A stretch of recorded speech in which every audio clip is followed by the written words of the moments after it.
வணக்கம் நண்பர்களே, welcome to அரசு ஐஷு கிரியேஷன். நாம் இன்றைக்கி இந்த வீடியோவில் எதை பற்றி பார்க்க போகிறோன்னா, பேடிஎம் ஆப்பில் QR கோடை ஸ்கேன் பண்ணி எப்படி பே பண்ணுறது அப்படின்ட்டு தான் பார்க்க போகிறோம்.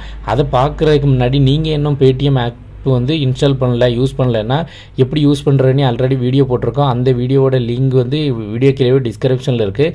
அப்புறமா நம்ம ஒரு ரெஃபரல் லிங்க் ஒன்று கொடுத்துருக்கோம். அந்த லிங்கை கிளிக் பண்ணி வந்து நீங்கள் இன்ஸ்டால் பண்ணிங்கன்னா முதல் 10 டிரான்சாக்ஷனுக்கு வந்து உங்களுக்கு அன்லிமிட்டட் கேஷ்பேக் கிடைக்கும். அதனால் அந்த லிங்கை கிளிக் பண்ணி யூஸ் பண்ணிக்கிங்க. நாம் இந்த வீடியோவில் பேடிஎம் ஆப்பில் QR கோடை ஸ்கேன் பண்ணி பே பண்ணுறது எப்படின்னு பார்க்க போகிறோம். அதை பார்க்குறதுக்கு முன்னாடி ஃபஸ்ட்டு இந்த பேடிஎம்லேருந்து என்னென்ன வழிகளில் வந்து மணி ட்ரான்ஸ்ஃபர் பண்ணிக்க முடியும் அப்படின்னு தெரிஞ்சுக்கணும். அதாவது இந்த பேடிஎம் ஆப்பில் பார்த்தீங்கன்னா UPI மணி ட்ரான்ஸ்ஃபர்ன்ட்டு ஃபஸ்ட்டு ஒரு ஆப்ஷன் இருக்கும். இதில் வந்து நீங்கள் ஸ்கேன் பண்ணி, அதாவது QR கோடை ஸ்கேன் பண்ணி பே பண்ணிக்க முடியும். அது ஆப்ஷன் நம்பர் 1. அப்புறமா உங்கள் ஃப்ரெண்ட்ஸோட மொபைல் நம்பருக்கு நீங்கள் டைரெக்டாகவே சென்ட் பண்ண முடியும். இப்படி அவங்க மொபைல் நம்பருக்கு சென்ட் பண்ணும்போது அவங்களும் பேடிஎம் ஆப்பு அந்த மொபைல் நம்பரில் ரெஜிஸ்டர் பண்ணியிருந்தால் மட்டும்தான் பண்ண முடியும். இது செகண்ட் ஆப்ஷன். அவங்களோட மொபைல் நம்பரை டைப் பண்ணி பண்ணிக்க முடியும்.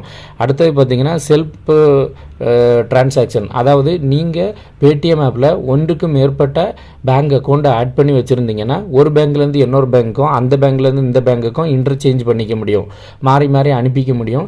இதுக்கு வந்து எந்த ஒரு சார்ஜும் கிடையாது. நீங்கள் வந்து நார்மலாக நெட் பேங்க் யூஸ் பண்ணி பண்ணியிருந்தீங்கன்னா உங்களுக்கு நெட் பேங்கிங் யூஸ் பண்ணும்போது ஒவ்வொரு டிரான்சாக்ஷனுக்கும் சர்வீஸ் சார்ஜ் பிடிப்பாங்க. இதில் எல்லாமே ஃப்ரீ தான். அதனால் ரொம்பவே பெஸ்ட்டுன்னு தான் சொல்லுவேன். அடுத்த ஆப்ஷன் பார்த்திங்கன்னா, உங்களுக்கு நீங்கள் யாருக்கு சென்ட் பண்ண விரும்புகிறீங்களோ அவங்களோட பேங்க் அக்கௌண்ட்டுக்கு உங்களால் டைரெக்டாகவே சென்ட் பண்ணிக்க முடியும். அவங்களுடைய IFSC கோடும் அக்கௌண்ட் நம்பரும் இருந்தாலே போதும்.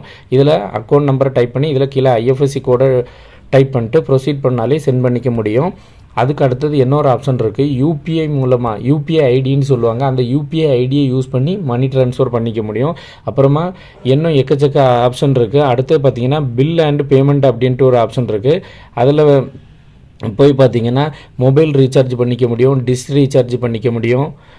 அப்புறமா water bill, gas booking, credit card bill pay பண்ணுறது, லோன் பே பண்ணுறது, எஜுகேஷன் ஃபீஸு, ஃபாஸ்ட் ட்ராக்கு, இப்படி எக்கச்சக்க ஆப்ஷன் இருக்குது. இந்த பேடிஎம்மில் உள்ள எல்லா மணி ட்ரான்ஸ்ஃபர் மெத்தடும் நம்ம வீடியோ கீழே பேடிஎம் வீடியோ சீரீஸ் அப்படின்ட்டு ஒரு பிளேலிஸ்ட் இருக்குது. அந்த பிளேலிஸ்ட்டு கீழே டிஸ்கிரிப்ஷனில் கொடுக்குறேன், பாருங்கள், நீங்களும் யூஸ் பண்ணிக்கிங்க. இப்போது QR கோடை ஸ்கேன் பண்ணி எப்படி பே பண்ணுறது அப்படின்னு பார்க்கலாம். நீங்கள் ஃபஸ்ட்டு உங்களுடைய பேடிஎம் ஆப்பை பாஸ்வேர்ட் டைப் பண்ணி ஓப்பன் பண்ணிக்கிங்க. ஓப்பன் பண்ணால் தான் இன்டர்ஃபேஸ் இப்படி தான் இருக்கும். இதில் ஸ்கேன் அண்ட் பே இல்லைனா கீழே ஸ்கேன் எனி QR அப்படின்ட்டு இருக்கு பாருங்கள். இந்த 2 ஆப்ஷனில் எதனா கிளிக் பண்ணலாம். நீங்கள் எந்த பார்கோடை ஸ்கேன் பண்ண போகிறீங்களோ அதை ஸ்கேன் பண்ணிக்கோங்க. ஸ்கேன் பண்ணிவிட்டு எவ்வளோ அமௌண்ட்டு சென்ட் பண்ண போகிறீங்களோ அந்த அமௌண்ட்டை வந்து டைப் பண்ணுங்கள். டைப் பண்ணிவிட்டு கீழே மல்டிபிள் பேமெண்ட் ஆப்ஷன் வரும். அதாவது நீங்கள் பேடிஎம் போஸ்ட்பெய்டு யூஸ் பண்ணிங்கன்னா பேடிஎம் போஸ்ட்பெய்டு அப்படி இருக்கும் ஒரு ஆப்ஷனு. அப்புறமா பேங்க் அக்கௌண்ட்டு, பேடிஎம்லேயே பேங்க் அக்கௌண்ட் ஓப்பன் பண்ணிங்கன்னா அந்த ஆப்ஷன் இருக்கும். இல்லைனா நீங்கள் அதர் பேங்கை ஆட் பண்ணியிருந்தீங்கன்னா அந்த ஆப்ஷனும் இருக்கும். நீங்கள் பேடிஎம் போஸ்ட்பெய்டு செலக்ட் பண்ணி பேமெண்ட் பண்ணிங்கன்னா எந்த ஒரு டிரான்சாக்ஷன் பண்ணும்போதும் எந்த ஒரு பாஸ்வேர்டும் கேட்காது.